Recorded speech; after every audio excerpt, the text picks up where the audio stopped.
What's up, everyone? It's Andy Wood here. Last time we were talking about getting started into my tune Free Range Chicken off the album Charisma. So now let's pick it up on verse 1, and I hope you're ready to alternate pick.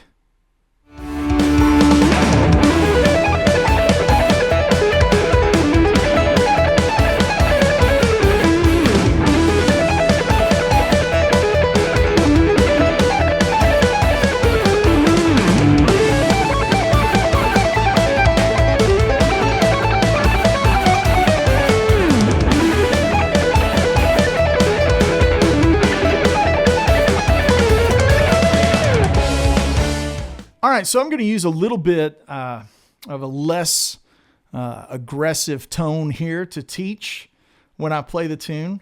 There's a bit more overdrive, but right now, since I'm instructing, I'm going to use a little less overdrive than normal and a little less delay than normal. So let's jump right in. Again, for a reminder, we're in the key of E.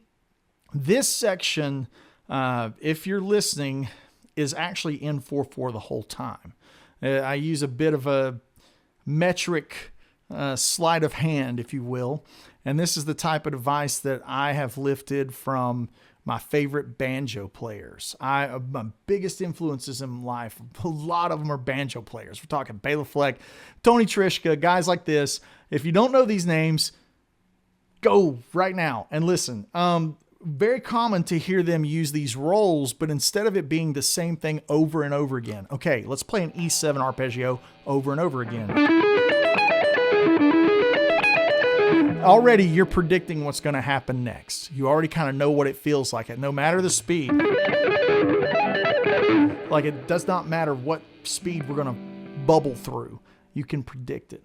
What I like to do, what I've done with Free Range Chicken, is I've inverted what the downbeat feels like. So this is going to be real squirrely with no metronome.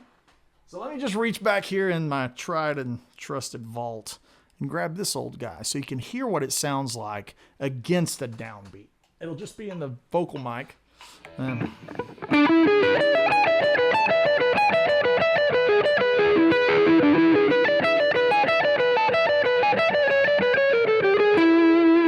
So you hear that it flips upside down. And when we're playing this without that reference, you're going to be like, that's not right. There's no way that this fits. It's one too many, but it actually is. First things first, I'm alternate picking everything. It's really important when you're alternate picking to know if you're more comfortable traveling on the outside of the strings or if you're more comfortable traveling from the inside of the strings. It's a bit like being right-handed and left-handed. Naturally, some people like one more than the other. The goal is to be ambidextrous. This tune right here, hopefully, will help you achieve that goal. We're going to start on the flat 7. We're going to build an E7 4 with a 4 on top arpeggio. So it's going to have this sound. This is the same kind of sound you would hear John Petrucci use, you know.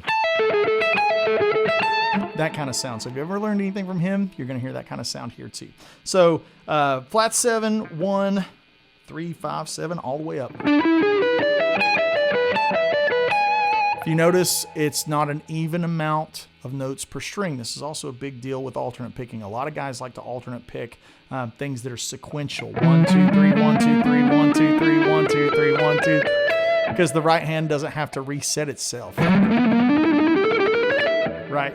This is going to be pretty challenging because it's going to be 2 notes per string, 1 note per string, 2 notes per string, 3 notes per string. We're going to keep mixing up the bag. Here we go.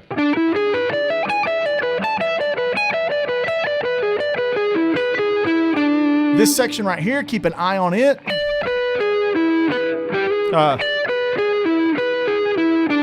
That's going to be a right-hand tangler right there. So you've got...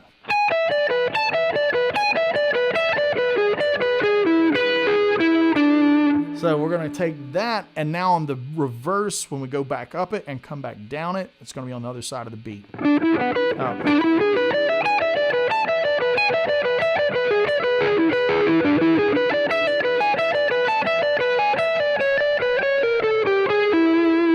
So what's happening is the notes that were downstrokes before are now upstrokes. So everything has gone into Bizarro world. We're going to find our way out of it by using this chromatic device that is very Steve Morse inspired, right? So let's take the back of it. Actually, let me play all of it because it's really hard to jump in and out of this thing.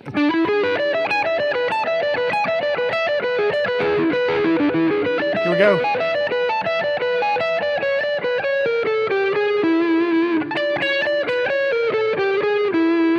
You can hear that kind of Morse flavor. Those kind of lines. So my line goes.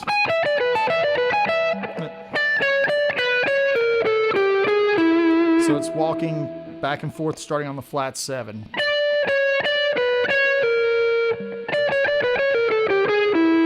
That's going to be what gets you back on the downbeat that's going to move us into the 4 chord. Okay, so let's play the other tag. So it's a bit like a fiddle tune in that we have the main motif and then tag 1, main motif, tag 2. Okay, so let's play tag 2.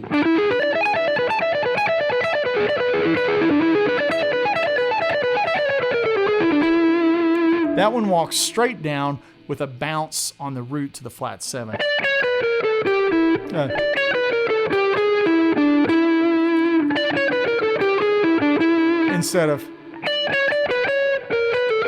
Instead of that pedal tone thing that wiggles. This one's more linear.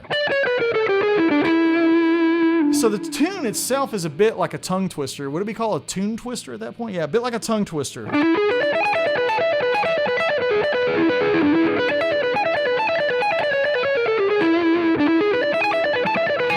And now we're going to move up to the 4 chord once we've played the whole motif on the 1. We're going to move up to the 4 chord, and we're only going to do the front half of it. This doesn't have both sections. So here's the front half.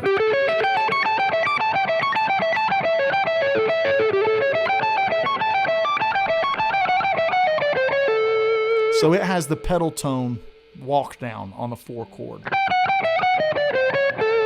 Now we're going to go back to the root.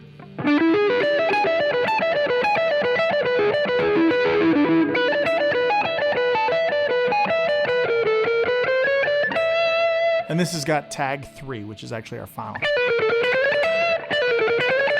And that in and of itself is a great lick that you can just use in your own playing.